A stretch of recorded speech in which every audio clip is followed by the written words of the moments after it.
amputation of Silling's fingers.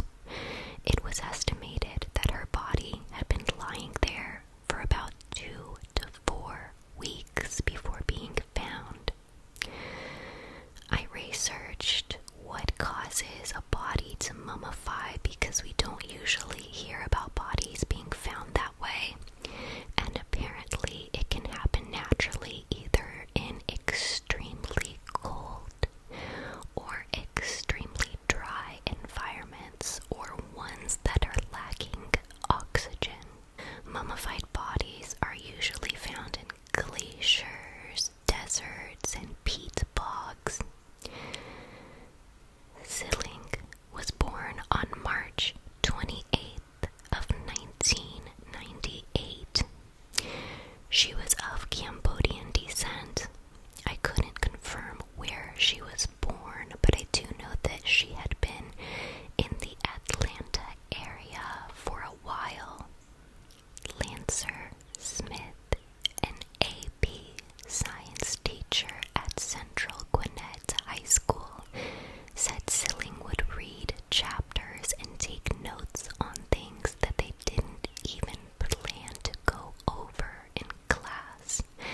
She took the hardest classes and had a genuine desire to learn.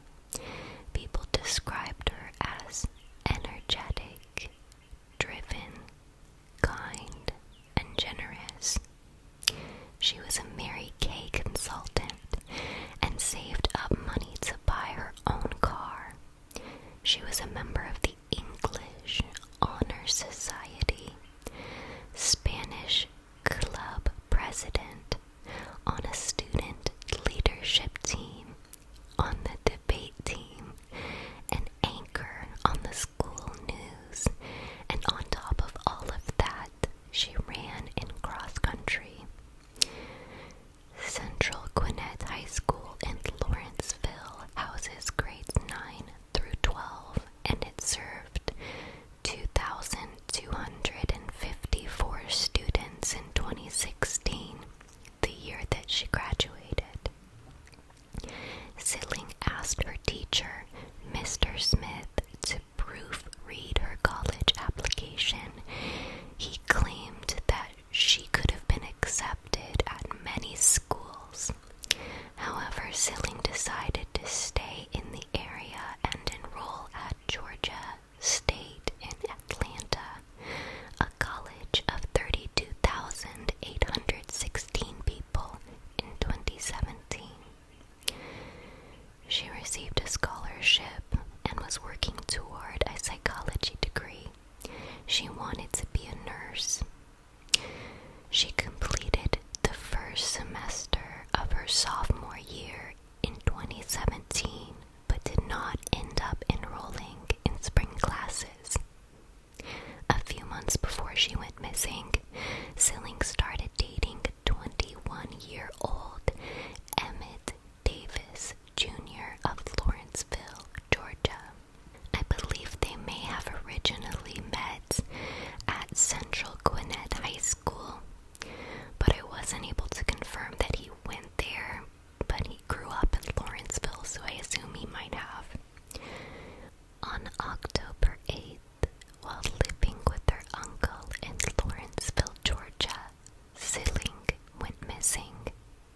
Her family filed a missing persons report, but she returned on her own 2 days later. The details surrounding this initial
she was wearing that same black jumpsuit, a jacket, and those same aviator sunglasses.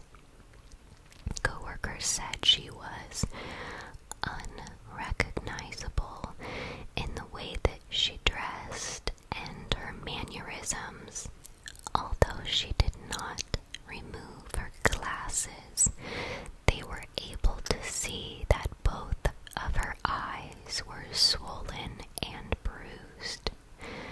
They were so concerned that they contacted police. Silling left, and this was the last time that anyone would report seeing her in public.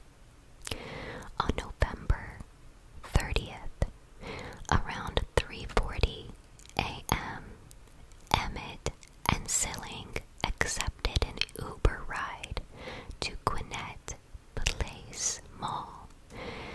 Cell phone records indicate that they did arrive on location. It's possible that they were squatting there knowing the vacant status of most of the stores. Flash forward to where we started on December 21st, 2017. A maintenance worker who was doing a routine inspection of the restaurants in the food court, which were all vacant, noticed that the hallway entrance to this particular one was locked. He jumped over the table in the front and entered the back room. He walked into a nightmare. There was dried blood and clumps of hair all over the walls and floors. Silling, in a black jumpsuit, was also covered in blood. She was in an advanced stage of decomposition. I think it's possible that the jumpsuit may have held in some of the smell and the heat, further preventing anyone from finding her and speeding up the decomposition process. Her black shoes were off and in front of her. Shoe prints were found in the blood along with finger marks as if she had been dragged. Her ring finger on her right hand was fractured and split open as if someone had stomped on it with extreme force. She had 4 fractured ribs. Her nose and her lip were bruised. Her cause of death was determined to be asphyxiation, with no obvious signs of mortal wounds. It was believed that the perpetrator had sat on her chest to prevent her from breathing. She was unidentifiable. Detectives were not able to discern that she had a tattoo. A sketch was made to release to the public. The family responded, and she was positively identified through dental records. Can you imagine being the person that had to make that sketch? What a difficult job. Toxicology reports confirmed there was no alcohol or drugs in her system. The mall did not have any working security cameras. Silling's family only had one suspect in mind. They told police about Emmett. The police contacted him in January. He claimed to have last seen Silling a couple of weeks ago. Police knew this was a lie, as she had passed away before then. They were able to confirm that Emmett had pawned her iPhone. He then moved